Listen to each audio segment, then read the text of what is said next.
Writers are breathed onto their own. Their minds are like prisons, through which what we see ordinarily can be broken up into an alluring combination of experience and pleasure. Every writer searches for a kind of truth. In this search, he or she recovers what it means to be human, truths that we obscure in the more technical business of living. My name is Gui Li Sui, and I am also a writer. In this program, I will take you into the worlds of 4 Singaporean writers, each outstanding in his or her language community and beyond. They are all alumni of the Faculty of Arts and Social Sciences from the National University of Singapore. We will find out the challenges they face when working in Singapore and seeking to nail their own elusive truths. We will also pose them questions that may not be easy to answer about society, human nature, and the duty of writing.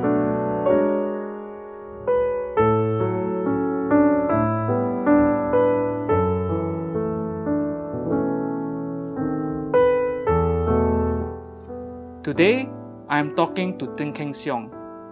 Ting has been working in the news media for many years, but in his free time, he is someone else. Ting is a Chinese language writer in a society where writing full-time is often considered impractical and shunned. Keng Siong, thank you for agreeing to this interview. No, it's my pleasure. Right, I'm going to ask you some questions, and I hope you can give us an idea about your writing. When do you actually start to write?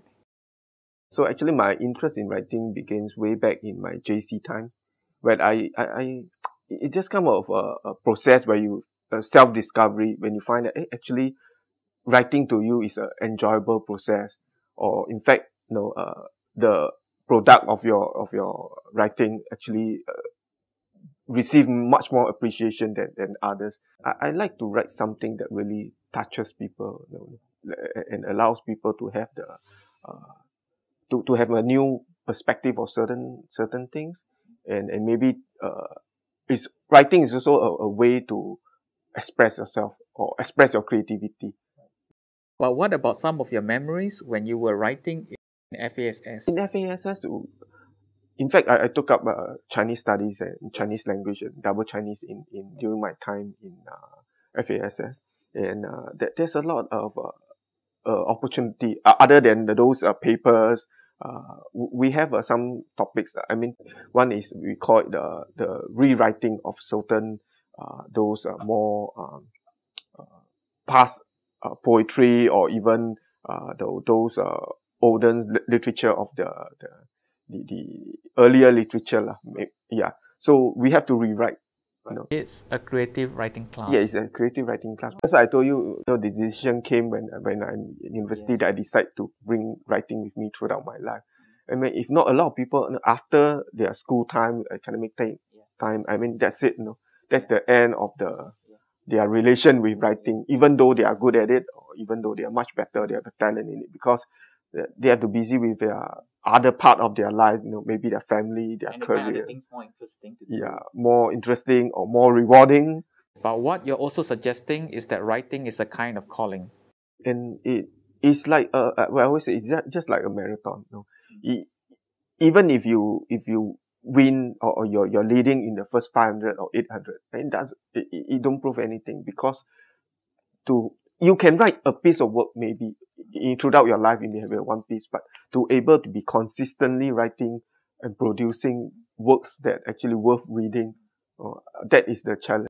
But you seem to suggest that there is something worthwhile which others may not see in pursuing the writing path. I mean, I don't have a very big calling, a big terms to it. To me, is you must love it. It's come natural. If you force yourself, I mean, there's no meaning in doing it, because you won't get rich if you call it in literature. That's probably in Singapore at least. Okay, so you have to go beyond a calling. You really got to love, write, have the passion in writing. To me, I personally feel that literature is somewhere part of my life where there's always a place for me in it. When I'm in the scene of literature, I'm writing, or be it I'm discussing or I'm reading a literature, I really enjoy it. It comes naturally. You realize, okay, this slowly you find, oh, this is where you belongs to, or this belongs to you. Okay, I mean, that is literature I find myself in. As for the relationship between the literature and society, oh, this is a very complicated, to me lah. I mean, does literature really have to service or to do something for the society? Literature, there's two parts of it. Apart from the beauty of the creativeness or the artistic, the literatureness in it, it comes with words which communicates, which tells you something, which touches your heart maybe, will give you a new perspective on certain areas, okay, let you learn something from it. If a literature contribute to these two areas, which comes with appreciation of beauty and communication of your mind and soul, I thought that is something that actually a society needs, because in a society not just talking about GDP, improvement of infrastructure, good education system, good environment. And when it comes to the very end, is what is the heart, or what does the content of your people has. So do you think that it has been Singapore's case that we have under-focused on this aspect of life? For my personal opinion, I mean, we improve very fast. What we advance is very much the material aspect, but about the 我们讲修养啊，个人的 cultivation of these people, are they able to catch up, go as fast as those developed countries? The emotional qualities are not there. Yeah, I thought that is what literature should be playing a major part in. But I mean, if you look at the series of poetry I have wrote, I mean, there are a few themes that I actually have. I mean, I write based all the way on nation building, the common memories we have, and the things that we are unintentionally demolish and forget. A lot of so-called precious or important things that give way to development.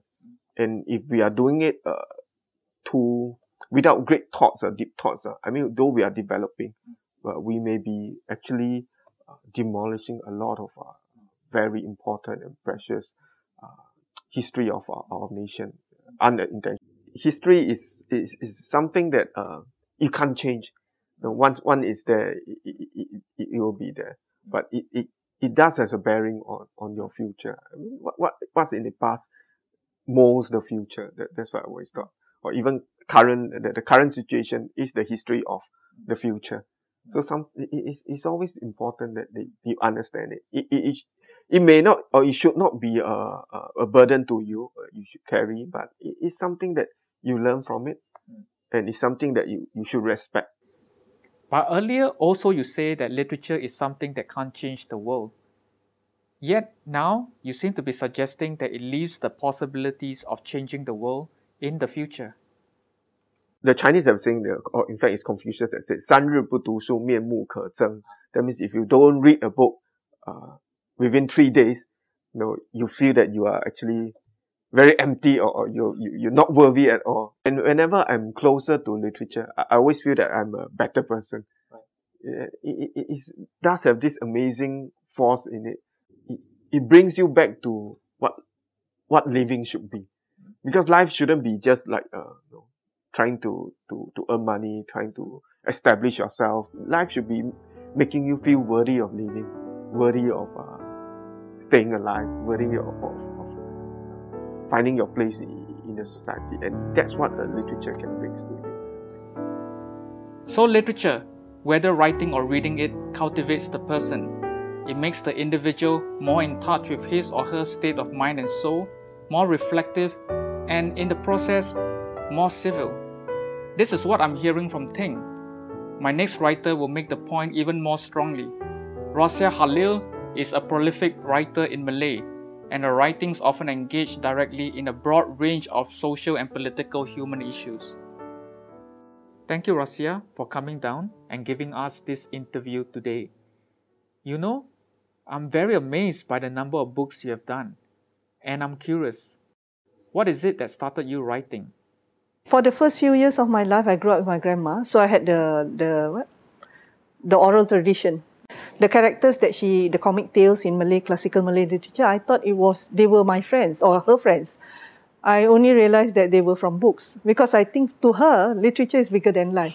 But when I joined my family at 8, we had a library, and my father, one of the things he did for us, he didn't teach us, he had no time, he was running a business. But what he did was to allow us to subscribe to a number of magazines.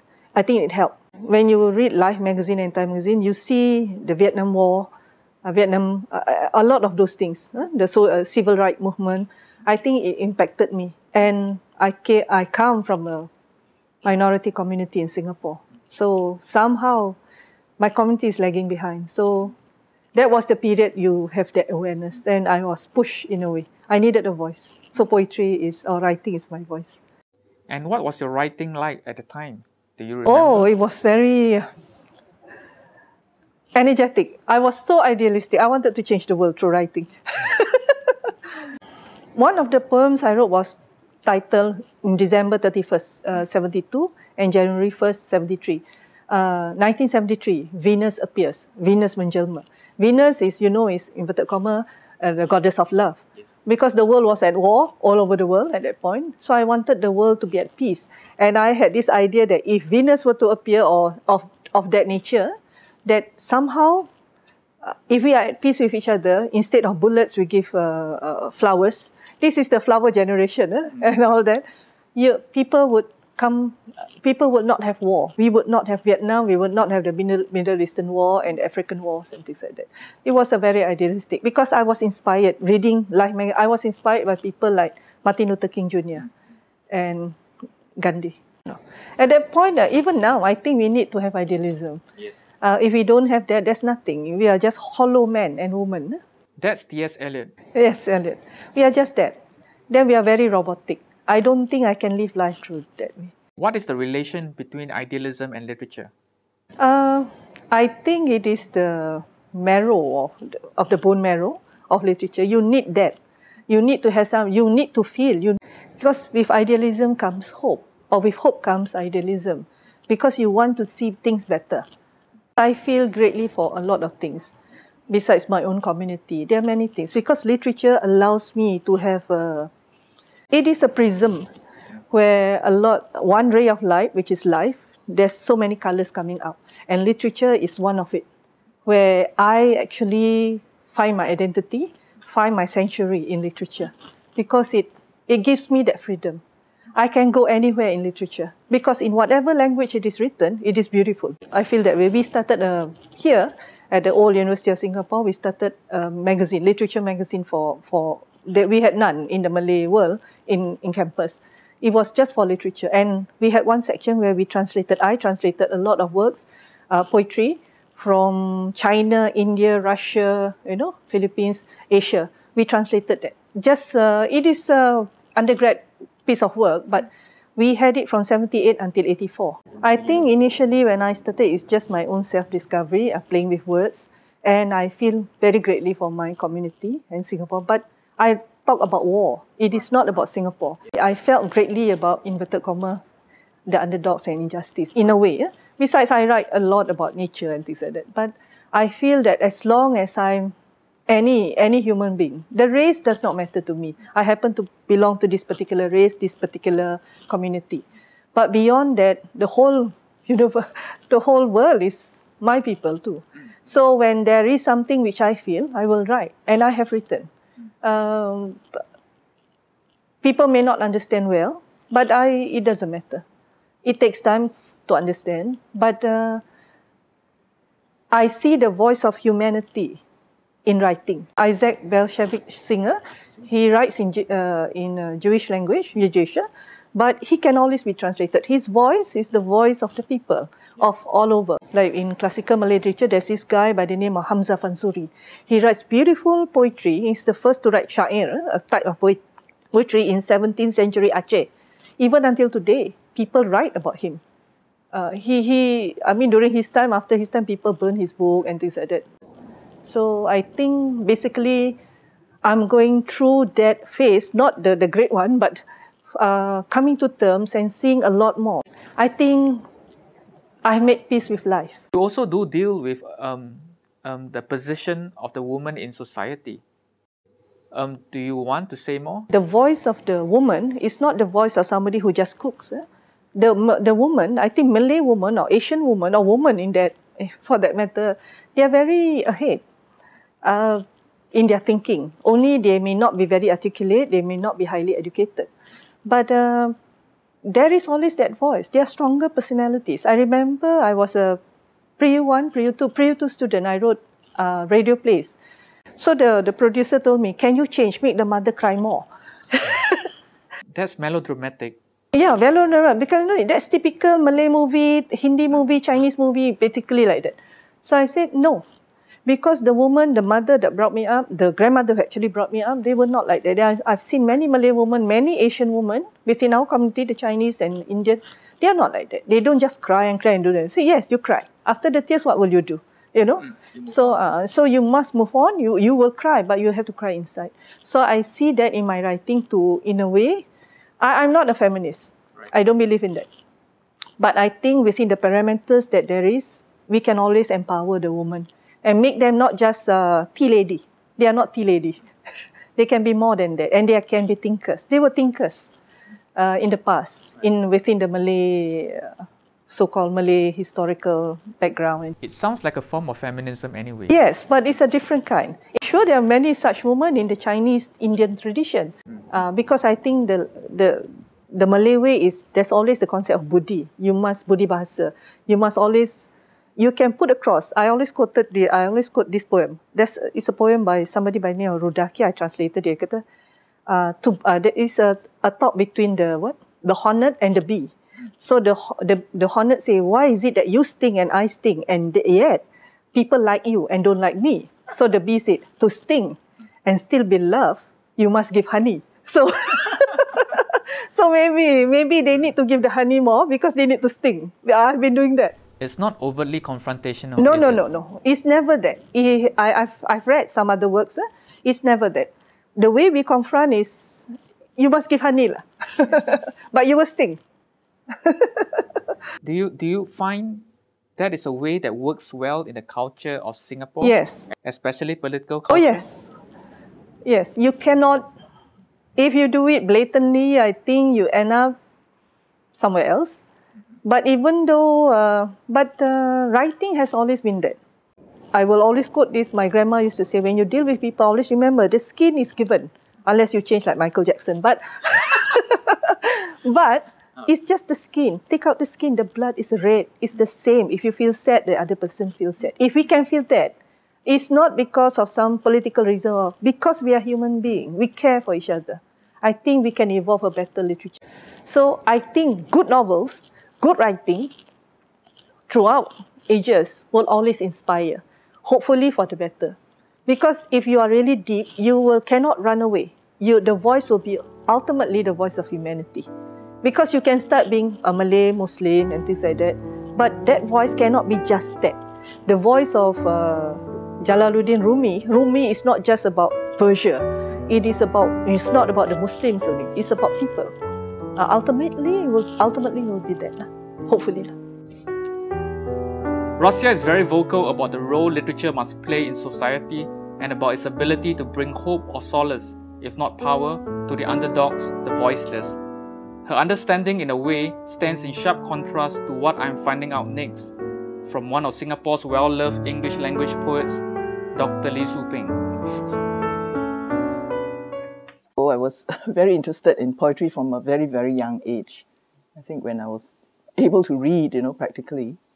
And one of the first books that I chose for myself, which my parents allowed me to do, was a book of poems, strangely enough. But I guess because of the rhythm of the pieces that I read in the book, that got me going. But the actual, I think, serious writing came about in my second year at university. It was called University of Singapore at that time. And my second year was 1966.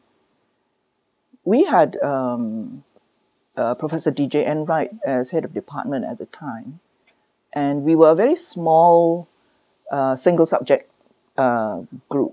The class was those of us doing English literature as a single subject.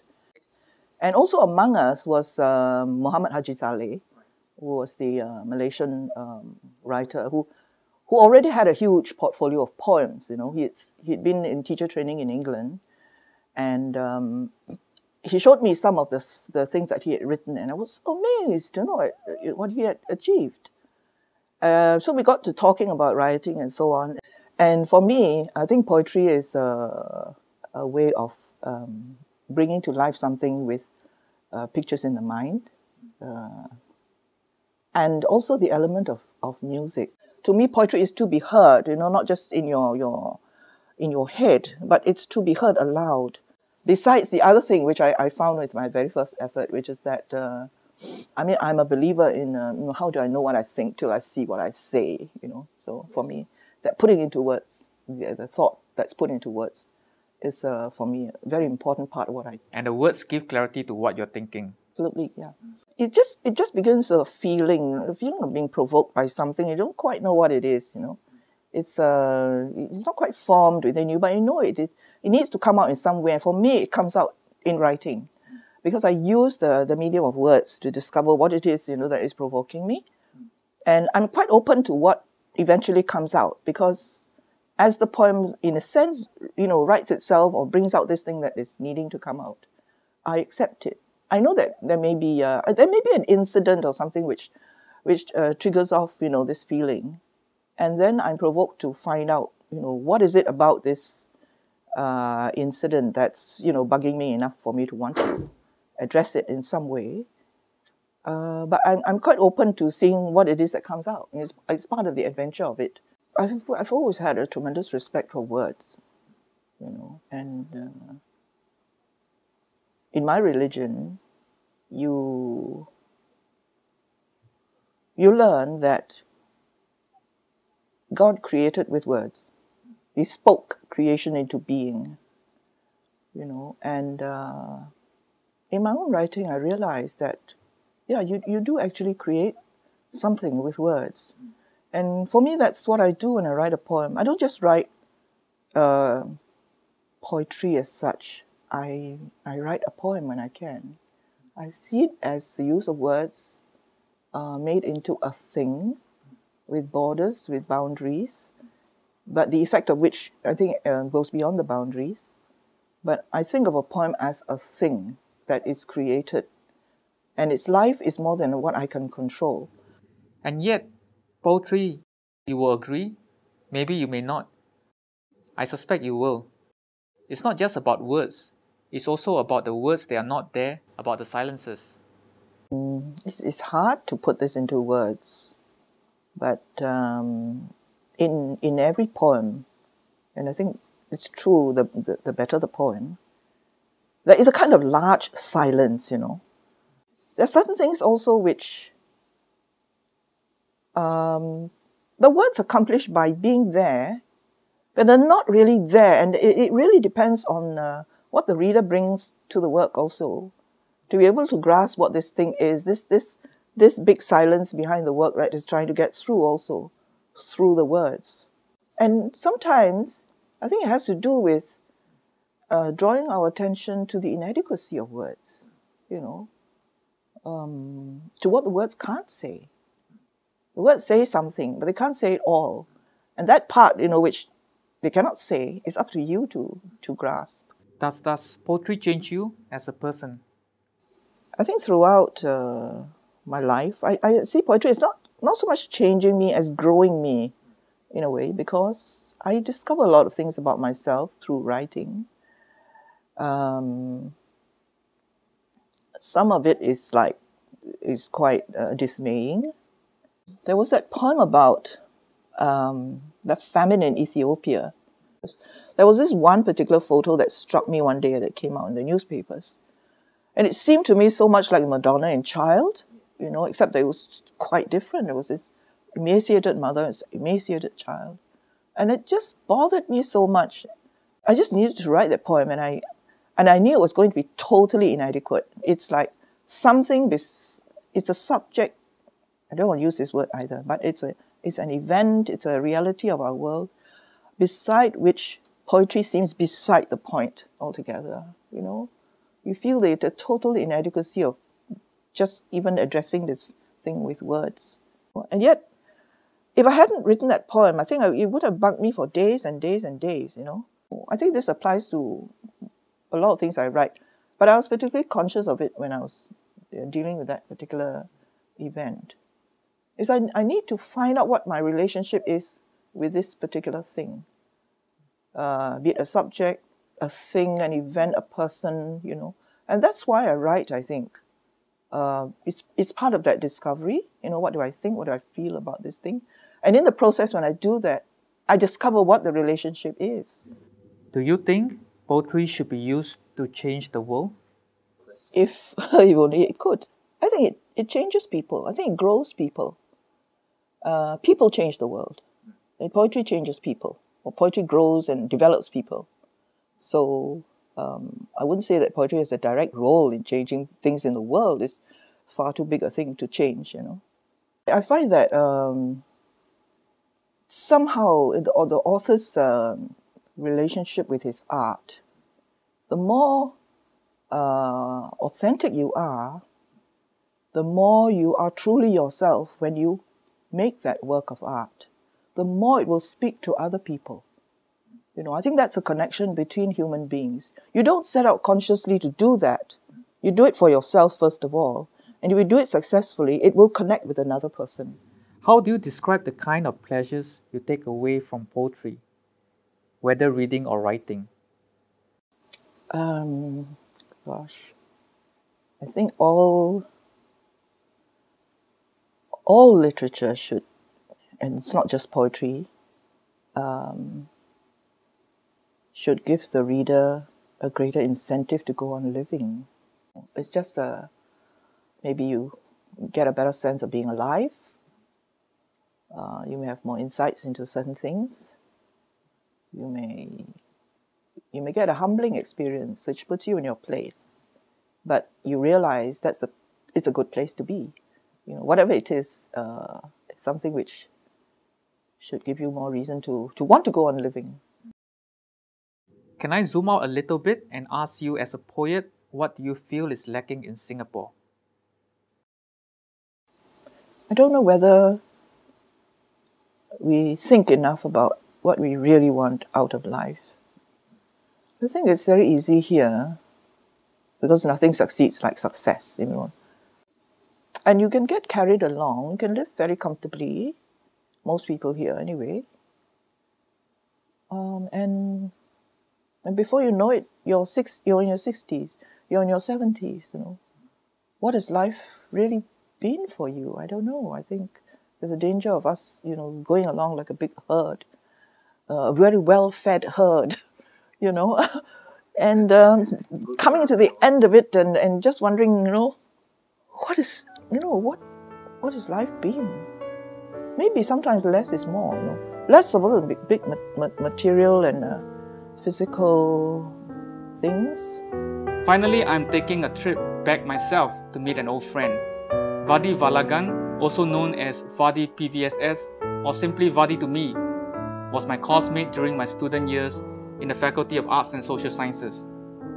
Vadi is now a popular Tamil television personality, but he is also a stage writer, actor, and director. Vadi, thank you very much for being here with us. I've not seen you for a long time.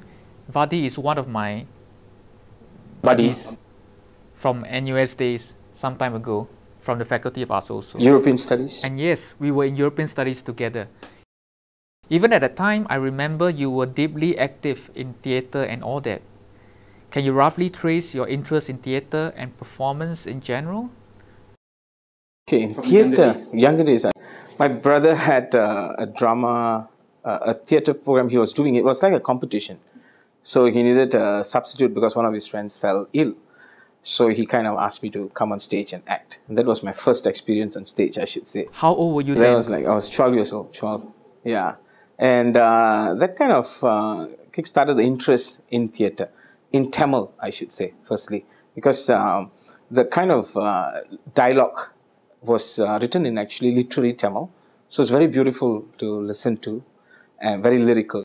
After that, I think I was roped into radio, because the radio at that time, they had something called they call it Sirvar Medai. That means it's a theatre for youth, for children, for students.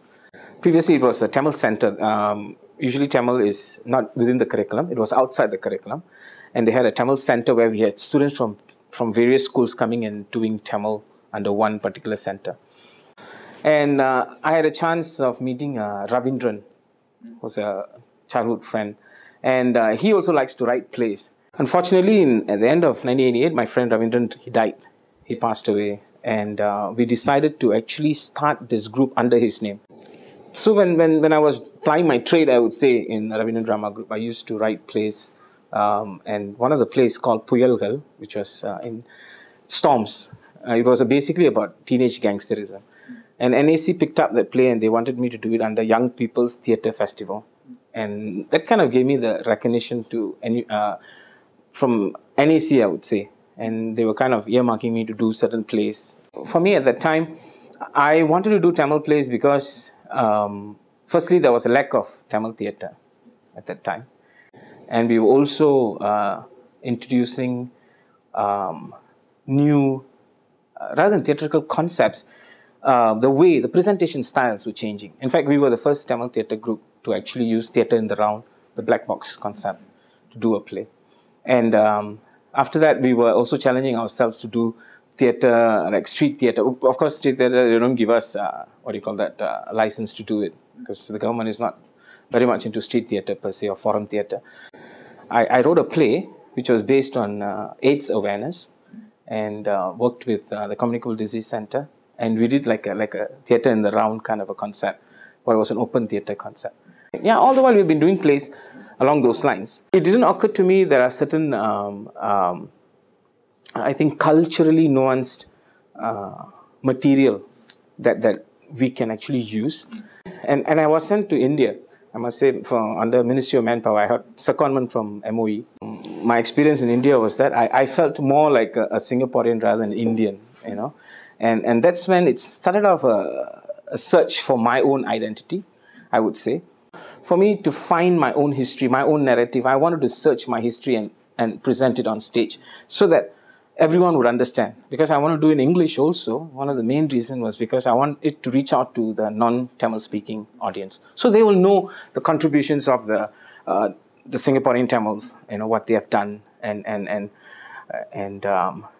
their history, you know, and also to make the community feel very proud of their roots here, you see.